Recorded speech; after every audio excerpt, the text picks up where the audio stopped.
اعوذ باللہ من الشیطان اللعین الرجیم بسم اللہ الرحمن الرحیم وبہ نستعین وہو خیر المعین الحمد للہ رب العالمین والصلاة والسلام علی رسولہ الکریم وعلیہ الطاہرین وصحبہ المنتخبین۔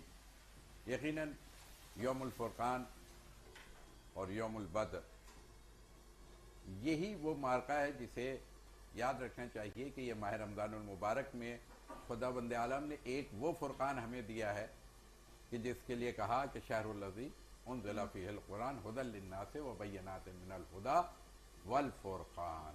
یہ قرآن مجید بھی فرقان کی حیثیت ہے جو ہمیں اور آپ کو خداوند عالم نے اس ماہ رمضان المبارک میں تحفے کے طور پہ عطا کیا۔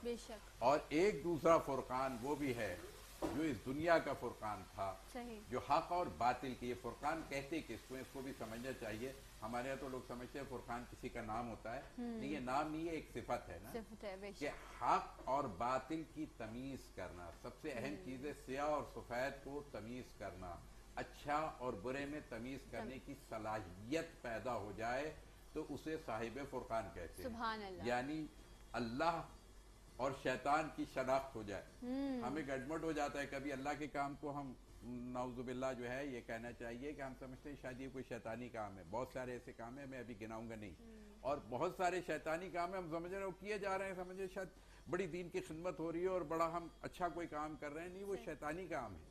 تو یہ ہم تمیز ہی نہیں کر پا رہے ہیں کہ رحمانی کام کیا ہے اور شیطانی کام کیا۔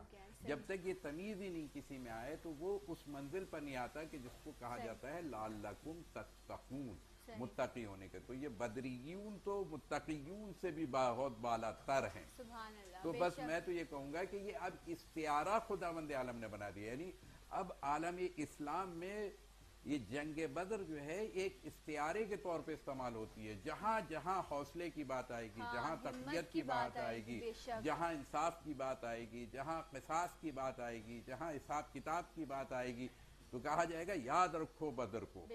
یہ بدر کوئی معمولی واقعہ نہیں تھا۔